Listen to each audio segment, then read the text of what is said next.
Welcome everyone to Kitchen Garden Expert Gardening Shorts. My name is Laura Christine, and today we are going to be talking about quick growing heirlooms for a fall harvest. So stay tuned.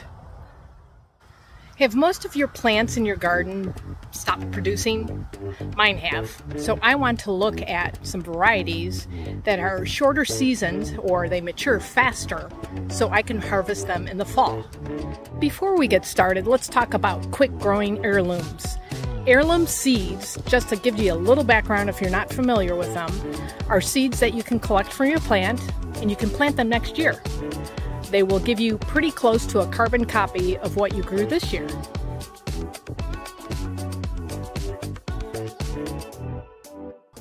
The first variety of cucumbers is called Early Fortune.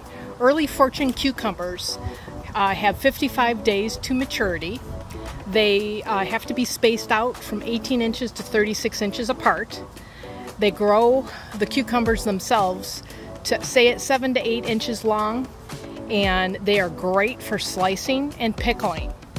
If you're a foodie like me, the next variety of cucumbers is really cool.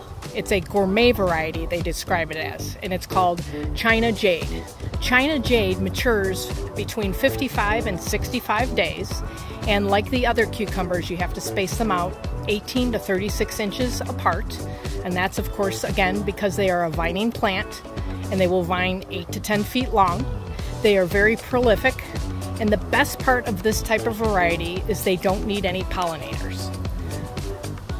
The last variety I would suggest is an heirloom variety called Ancash Market. And these cucumbers, because they are from Peru, they grew up in the mountains, so they do grow in cooler temperatures. They do also grow in the heat, but they're used more for people that live in a cooler temperature.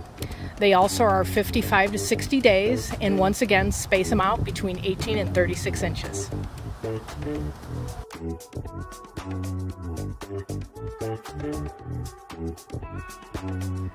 When I think of the summertime, I always, of course, plant and think of melons. And a lot of times we think that they grow throughout the entire season and then that's it. Well, there are some short, quick-growing varieties out there that if you have the space, you can squeeze these in. And I chose these varieties, and I've grown a couple of them, because they're tiny. They're like 2 to 3 pounds, 1 to 2 pounds, in that range. And they're also prolific. So it's a lot of fun to grow these because you can, harvest them in the fall in between everything else. So check out my list of melons. The first melon I'm going to feature is a muskmelon. It's called a Kajari melon.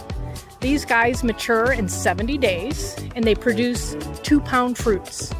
They need about 18 inches between plants if you're going to plant them. And they're very, very vigorous growers, and they're very, very productive. Another melon, which is starting to get popular, is called the lemon drop. And it's a sweet melon. It's very unique because it's yellow, which is why they call it a lemon drop. It matures in 70 days, and it produces 1 to 2 pound melons. They're super sweet, like I said, and it is a very vigorous vine, so you will have to space your plants out about 3 feet.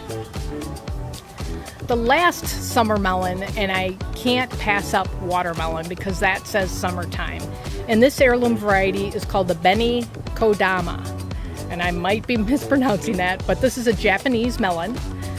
It's very small. It's a very small watermelon. They produce about 2 to 3 pound watermelons. They just look like a big softball. They're super sweet and very tasty. They mature in about 60 days, and like the other melons, you're going to have to space out the plants 3 feet apart.